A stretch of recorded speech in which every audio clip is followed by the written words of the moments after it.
அவரை குறித்து அறிவோம், அவர் வார்த்தையை குறித்து அறிவோம், அவர் வாக்குத்தத்தத்தை குறித்து அறிவோம். நமக்கும் கர்த்தர் சொன்னதை செய்வார். ஏமாற்ற மாட்டார், பொய் சொல்ல மாட்டார். ஹல்லேலூயா.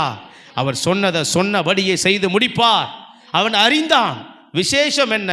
அவன் அறிந்தான் கர்த்தர் மெய்யாகவே இந்த இடத்துல இருக்கிறார். அவர் இருக்கிறார். உனக்கு தெரியுமா ஆண்டவர் இருக்கிறாருன்னு தெரியுமா அப்படின்னா அவங்ககிட்ட பதில் இருக்குது. பார்த்தங்க, இருக்கிறாருங்க, தரிசனம் கொடுத்தாருங்க, பேசினாருங்க, இடைப்பட்டாருங்க, சத்தம் கேட்டங்க, வாக்கு தத்தம் வந்ததுங்க, உறுதிப்படுத்தினாருங்க, உடன்படிக்கை பண்ணாருங்க. என்ன இப்படி கேட்குறீங்க?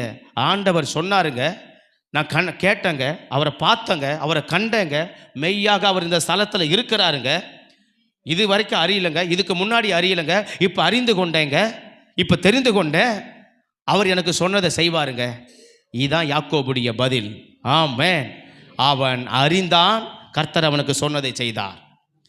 மெய்யாகவே கர்த்தர் இந்த ஸ்தலத்தில் இருக்கிறார். தேவனை அறிந்து கொண்டான். ஆமென். நாமும் அதுபோல அறிவோம்.